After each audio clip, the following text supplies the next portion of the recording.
Hey guys, Oscar nominations come out in less than 24 hours. I have my Mikey Madison Honora t-shirt to get into some predictions. Let's do supporting actor and actress. Supporting actor, I think, of all of the acting categories is the most straightforward to predict. There is a very clear 5. They are all in Best Picture films, except for one notable exception. They have nominations everywhere. So let's make this easy. It is going to be the two One Battle After Another boys, Sean Penn, Benicio del Toro, our lovely Frankenstein's creature, Jacob Elordi, who just won Critics' Choice, Paul Mescal for Hamnet, who also has everything, and then the person I think actually has the best shot of winning the award despite missing one of the precursors, Stellan Skarsgård, for Sentimental Value. Stellan missed at SAG, but it turns out that SAG hated every single international film, period, this year. There was no secret agent, it was just an accident, there was no sentimental value, there was no other choice. They said, if you are an international film, get out, we do not want you here. So that sucked, but then Stellan won the Golden Globe like 3 days later.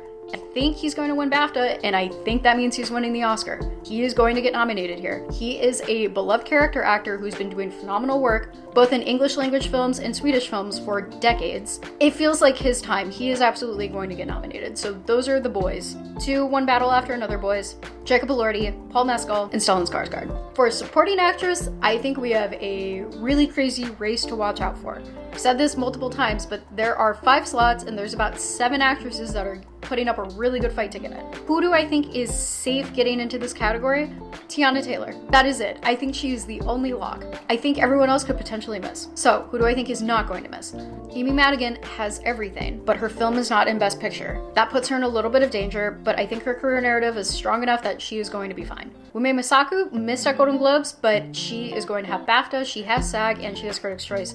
She's going to be just fine. My personal pick for who I think should be winning this category, Inga Ibsdottir Lilius, she is going to be fine. Again, she missed at SAG, but SAG hated sentimental value in every other international film. She's a very international actress. She's a Norwegian actress, and this is the first time that most English audiences have seen her act, and she was the performance that really stayed with me throughout that film. I think she's going to be fine. So that's 4. Then what happens in slot 5? I don't know. I think there's 3 actresses that have a really good shot at getting nominated. Ariana Grande has every single precursor, but her film is not in Best Picture. And more than that, her film has really fallen off. Combined with that, she got nominated last year for the exact same role. How often does the Academy really go out for that? Not super often. Elle Fanning, really well-respected young actress. She got the Golden Globe, she got Critics' Choice. It looked like her and Inga were going to be coming along together for the entire ride. Then what happens? She misses SAG. Again, they hated sentimental value, but I think if anyone had a shot at getting in, it was Elle Fanning because she is an American actress. They are most familiar with her work. She couldn't get in. Then she missed the BAFTA long list. That is really what I think hurts her a lot, the fact that she couldn't make it on a list of 10. That makes me concerned, especially when, again, Inga, a far less well-known actress, made it on that long list. Odessa Zion.